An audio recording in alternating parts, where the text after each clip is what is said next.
Why is your position different now? It's not different now. It depends on what the president decides to do, and then what we pick up as Congress. But it's all a I'm saying law, is most. actually. All I'm okay, and so all I'm is it saying up to the is president? all I'm saying is most Americans say if you're working, you should get paid. If you're not, that's a different question. Now, in the past, but that's not the law you signed. You didn't say when you voted yes on this that you voted for in 2019. You didn't say the caveat if they're working, they get paid. It said all furloughed workers get paid. I'm just commenting.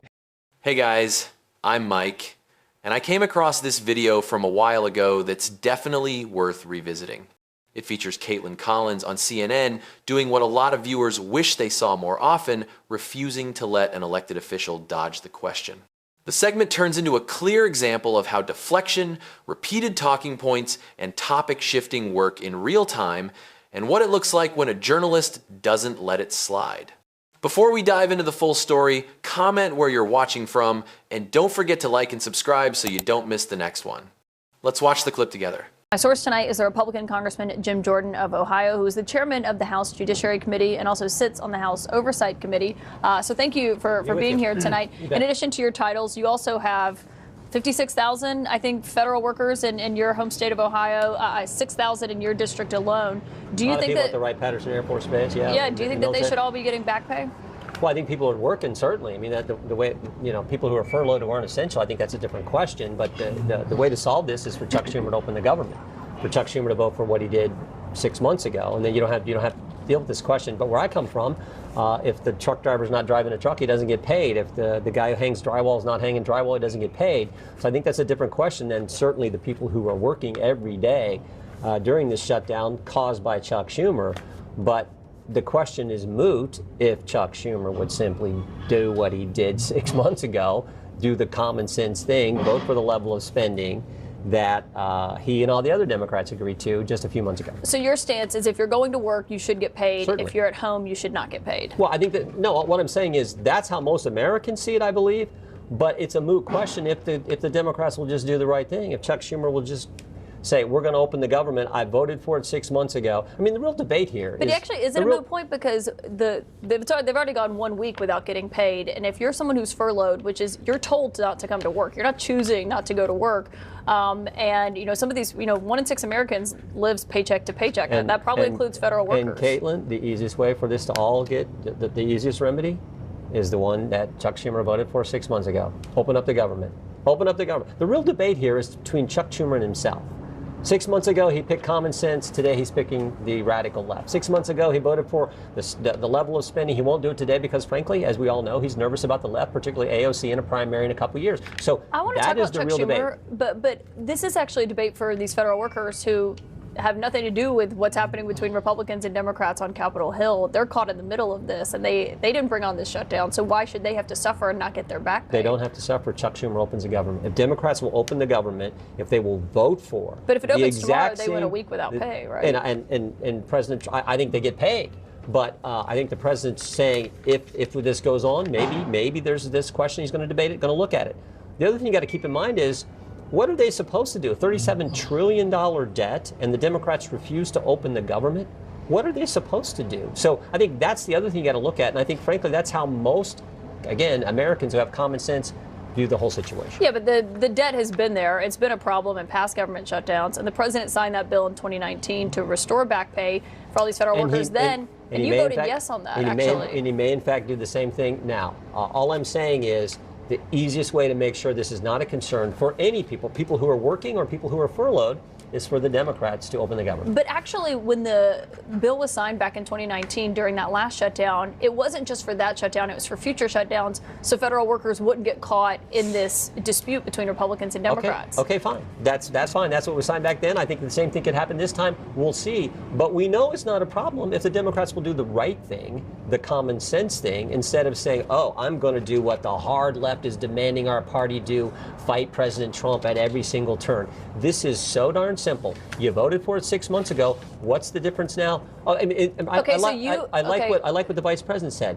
They're saying we're going to shut down the government because we're concerned about a policy difference that doesn't take effect for 3 months. Well, then open up the government. We don't have to worry about this question. So if your position is what they voted for 6 months ago, they should vote again for now, right?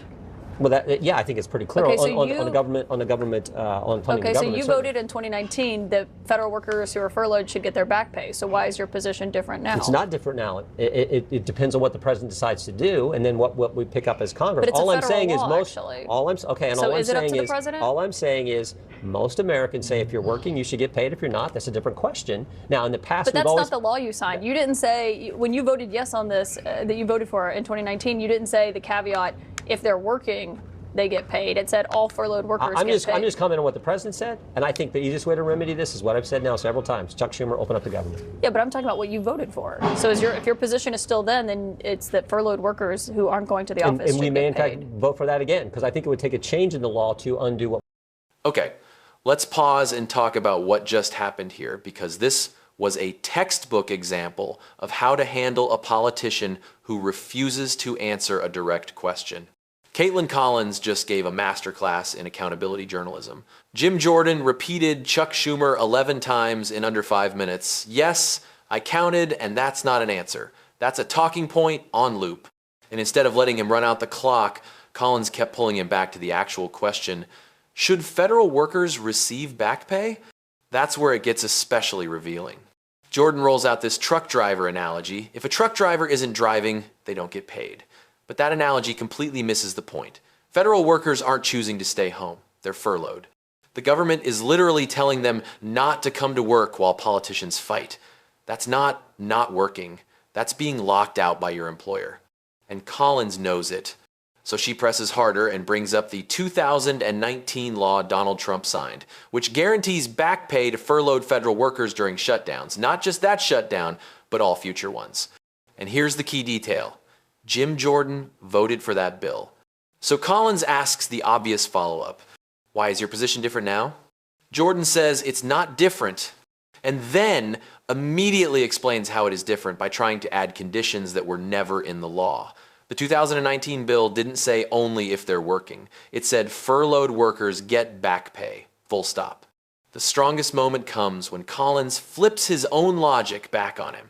Jordan keeps saying Democrats should vote for what they voted for before. So Collins asks, essentially, you voted in 2019 for back pay. Why don't you vote for what you voted for? And at that point, there's no answer, just another pivot back to Chuck Schumer, open the government. This is what real accountability journalism looks like. Collins doesn't let him rewrite his record. She doesn't let him hide behind slogans. She holds him to his own vote, his own words, and the actual law. Because what's really happening here is simple. Federal workers are being used as leverage in a political fight, and Jordan is hoping people won't remember how he voted before. Collins remembers, and now so do we. That's how you interview a politician. So on these subsidies that you're talking about, that's what Democrats are basically saying is their chief demand here. They expire soon. You do have people in your district who are in the Obamacare marketplace. I think it's about 36,000 of them, unless you have a different number. Do you believe that the subsidies should be expanded so premiums don't go up? I think what we got to focus on is Chuck Schumer opening the government up, and then we can deal with that question. What I do know about Obamacare is everything they told us about Obamacare a decade ago when they passed this thing turned out to be false. They told us that, if you like your plan, you can keep your plan. They told us if you like your doctor, you can keep your doctor. They told us premiums will go down. I think the President Obama actually said premiums will go down on average $1,500. They were 0 for 4. Everything they told us turned out to be false. And then what they did back at the start of COVID, they said, we're going to expand Obamacare. Everything we told you about it was false, but we're going to expand it with this enhanced tax credit, this subsidy. And then again, they renewed it and said, we're not only going to expand it, we're going to extend it. And now they want to extend it again. And Hakeem Jeffries said 1 year is not enough. We got to do it for 2 years, or we're not even going to discuss anything. So I think that's the history. And I think, again, Yeah, most people in our district, most people in the 4th District of Ohio, most Americans around the country think that makes no sense. Let's figure out how we can do health care better for all Americans. Let's not keep subsidizing, expanding, and extending Obamacare when again, when you look at what they told us, it all turned out to be false. So you're against extending the subsidies? Yeah, I think that's a problem. I think we should look for other ways to improve health care for Americans, for families, and do it at a cheaper cost. What could you do in the next 3 months that would change Let's that? have that debate, but right now we can't. Senator Bernie Sanders, I think, would like to have that debate with you. He Let's agrees have the that healthcare debate. system We're for is health broken, savings accounts. We're for empowering people. We're for catastrophic health plans, making it easier access to those. We're for all those things that we think empower people and patients, not insurance companies, not hospitals, we're for doing that, empowering people. Yeah, but Republicans who have wanted to get rid of Obamacare for so long, you're one of them. You said the subsidies before you believed were illegal. They have never introduced a comprehensive plan to replace Obamacare. So I think most Americans who are saying open enrollment starts November 1st don't have faith that you're going to change that in the next 6 weeks. So the remedy, so you think the remedy is just keep extending a program that has driven up premiums? No, I'm a asking program what the didn't change should meet be. any of the statements that the proponents of it made didn't come true, and we just need to keep expanding and extending and extending That's and not expanding. what I said. I asked what your replacement is, because I'm for all those. I'm for health savings accounts. I'm for easier access to catastrophic plans. I'm for all kinds of things that will help families actually have more control, more decision making in the process. And by the way, the subsidy, 40% of the people don't even use it, and the individual Americans don't know. It goes directly to the insurance company, and many of those people have never had a claim. That is a concern with how this thing works. So the Democrats' plan is, let's extend it another 2 years. Well, that makes no sense. Let's have a debate on how we can do health care better. So that's true that it goes to the insurance companies, but that helps keep the premiums low because it pays off the balance, basically. And the concern, disagree or agree with the subsidies themselves, is that if premiums jump, people can't afford it. They don't have health care. And then the burden on people who are sick and need that coverage is higher. I tell you what the Democrats want. The Democrats want health care for people who are non-citizens. That's driving up health care costs too. Don't change the subject from the subsidies. No, the subject is you're talking about health care, and all I know is Maxine Waters said we want health care for illegal immigrants. But I'm talking about the subsidies themselves, every single Democrat presidential candidate back in 2020, they asked them, how many of you will support health care for people who are non-citizens, for illegal immigrants? Everyone on stage raised their hand. Kamala Harris raised her hand. Joe Biden raised his hand. Pete Buttigieg, they all raised their hand. That's what they're for. That's what they want here in this bill. But we went through all this with House Speaker Mike Johnson last week, trust me. But my point was on the subsidies themselves. You went through because that's their position, and we're opposed to that position. We don't think that's common sense. We don't think that's good for the country. We don't think that's the right approach. What we do think is we can have a debate on what's better for health care, but we don't think extending and expanding Obamacare and giving it to illegal migrants is going to help the citizens. How's that going to help the families I represent? To stay on the subsidies. Even people who are in Obamacare. Hold on. Did you catch that? Kaitlan Collins just told a sitting member of Congress, don't change the subject, directly to his face. And honestly, that moment says everything. Let me walk you through what just happened, because this is textbook political deflection, and Collins was not letting it fly. She asked Jim Jordan a very simple, very specific question. 36,000 people in your district rely on Obamacare subsidies. Should those subsidies be extended so their premiums don't double? That's it. Yes or no? Instead of answering, Jordan launches into a rant about how everything Americans were told about Obamacare back in 2010 was wrong. Okay, but it's been 15 years, so Collins follows up with exactly the right question. Where is the replacement plan? And this is where the issue really gets exposed. Republicans have never produced a comprehensive replacement for Obamacare. Not once. They've had over a decade. They controlled the House, the Senate, and the White House under Trump. If a plan existed, that was the moment. It never happened. Jordan then pivots to talking about health savings accounts and catastrophic plans. And this is important to understand. HSAs only work if you're healthy and have extra money to save. They do nothing for people living paycheck to paycheck or managing chronic illness. Catastrophic plans only cover emergencies, no routine care, no prescriptions, no preventive visits. That's not a healthcare system, that's a hope nothing goes wrong system. Then comes the key moment. Collins explains the real-world consequence. If these subsidies expire, premiums double and people lose coverage. And Jordan immediately pivots not to a solution, but to immigration. And that's when Collins shuts it down. Don't change the subject. Because that's exactly what he's doing. They're talking about 36,000 Americans in his district, and he's trying to redirect the conversation somewhere else entirely. Immigration, Democratic debates from years ago, Biden, Kamala Harris, None of it answers the actual question. Should your constituents lose affordable health care or not? Even after being called out, he keeps deflecting. And that tells you everything you need to know. When you don't have a defensible answer, you change the subject and hope no one notices. But Collins notices, and she doesn't let it go. And this matters because open enrollment starts November 1st. These aren't abstract policy arguments. These are real people trying to figure out whether they'll be able to afford insurance next year. And their congressman can't give them a straight answer because saying, yes, I'm okay with your premiums doubling sounds bad, and he knows it. That's why journalism like this matters. Not shouting, not punditry, just asking the question, refusing to let it be dodged, and holding power to account in real time. About No, how's that going to help him? How is that going to help him? Your fellow Congresswoman, Republican Marjorie Taylor Greene, has a very different opinion than you on this, and she said that she's carving her own lane. She's disgusted that health insurance premiums will double if the tax credits expire this year, and she says not a single Republican leader in leadership has talked to us about this or given us a plan to help Americans with their health insurance premiums doubling.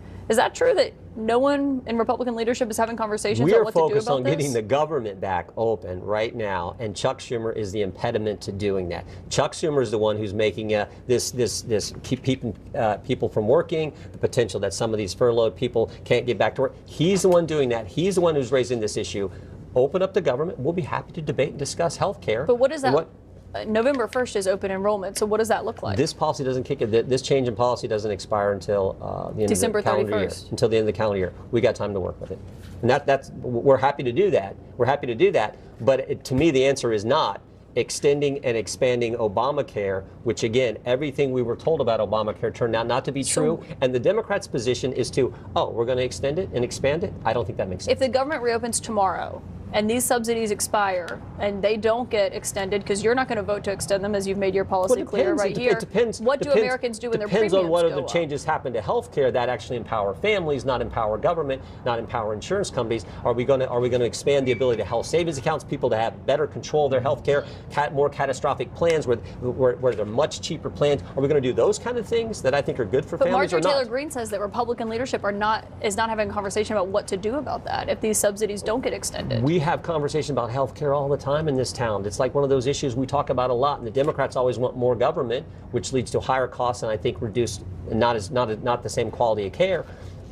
So we're happy to talk about what happens in the future, but let's take one step at a time. Let's open up the government. Wait. Did Kaitlan Collins just use Marjorie Taylor Greene to fact-check Jim Jordan? Because that was low-key brilliant. And here's why this moment really matters. Collins brings up MTG, a Republican, a member of Jordan's own party who has publicly said she's disgusted that premiums are about to double and that Republican leadership hasn't given members any plan. MTG is literally out there saying, nobody's talking to us about this.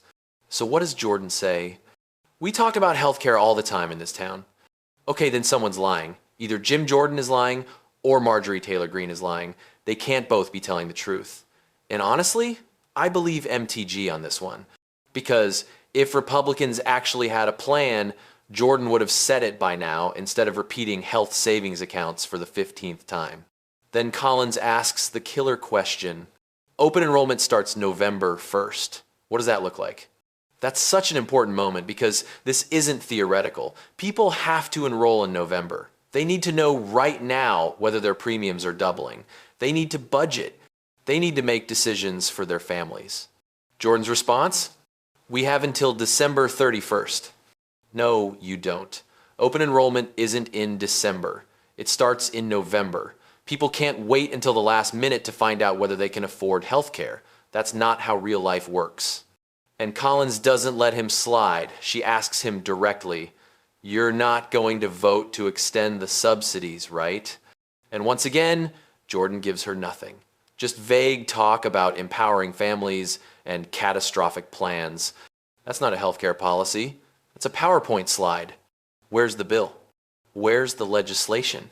Where's the actual plan? What really gets me is Jordan's constant fallback. Let's open up the government, then we'll debate healthcare. But Collins already laid out the timeline. Open enrollment is November 1st. Subsidies expire December 31st. You don't get to say, we'll figure it out later when people need answers now. And the fact that Marjorie Taylor Greene, not exactly known for moderation or bipartisanship, is breaking ranks to say this is a real problem should tell you everything. When MTG thinks your party isn't doing enough on healthcare, you've really screwed up. This is what accountability looks like. Collins isn't just asking questions. She's using criticism from Jordan's own party, locking him into a timeline, demanding specifics, and refusing to accept empty promises about future debates. Because those 36,000 people in his district can't pay their bills with talking points, they need to know if they can afford insurance, and their congressman can't tell them. So what do you think about this moment? Drop your thoughts in the comments, make sure to like and subscribe, and I'll see you in the next one.